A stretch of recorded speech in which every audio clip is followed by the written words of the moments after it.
Banana পিঠা আর chocolate banana পিঠা recipe নিয়ে আসলাম। ছোট বড় সবারই প্রিয়। প্রথমে আমি নিয়ে নেব 2টি ডিম কুসুম সহ, সাথে অ্যাড করে দেবো 1 কাপ চিনি দিয়ে ভালোভাবে ব্লেন্ড করে নিব। ব্লেন্ড করা হয়ে গেলে সাথে যোগ করবো 1 কাপ তেল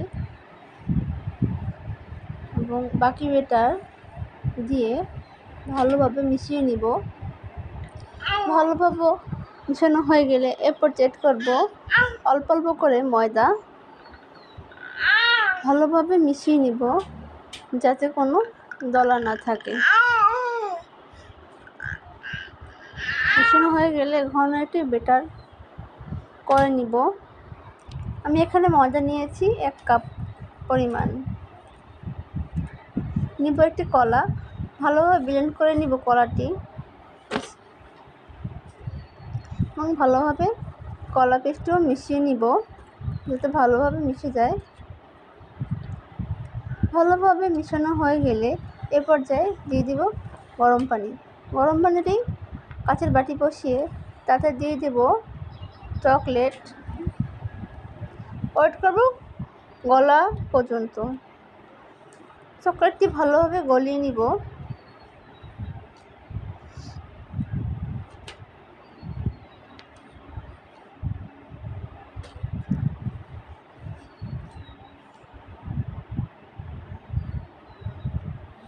চকলেটটি ভালোভাবে গলে গেলে চুলার হিট লো করে দিব। এভাবে রেখে দিব চুলার উপরে যাতে গলে ঠান্ডা হয়ে না যায়। আমার এই ব্যাটারটি গরম থাকতে হবে।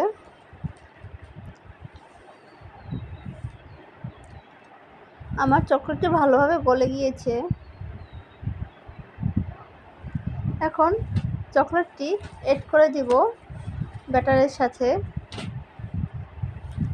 অল্প অল্প করে চামচে করে চকলেট নিয়ে আস্তে আস্তে মিশাবো যাতে ভালোভাবে মিশে যায়।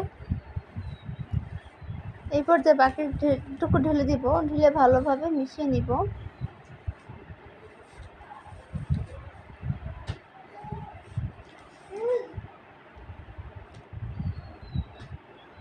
আমার ভালোভাবে মিশানো হয়ে গেলে এই পর্যায়ে সসপ্যানে তেল দিয়ে দিব কাগজ যাতে পুড়ে না যায়। চারপাশে ঘুরিয়ে ঘুরিয়ে কাগজ লাগিয়ে দিব এবং ব্যাটার ঢেলে দিব। ভালোভাবে ট্যাপ করে নেব।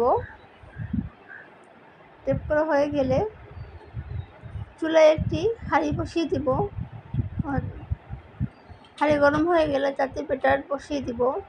বসে ঢাকনা দিয়ে দমে রাখবো 40 মিনিট। 40 মিনিট পর আমি কাঠি দিয়ে চেক করে নিব ব্যাটারটি হয়েছে কিনা। কাঠি ঢুকিয়ে দিলাম, কাঠিতে কোনো ব্যাটার উঠে আসেনি, আমারটি হয়ে গিয়েছে। এখন আমরা নামিয়ে নিব।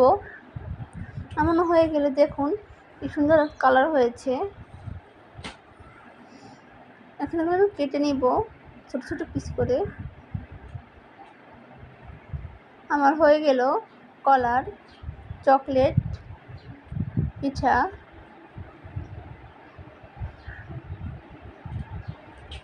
বানিয়ে নিতে পারেন বিকেলের নাস্তা হিসেবে।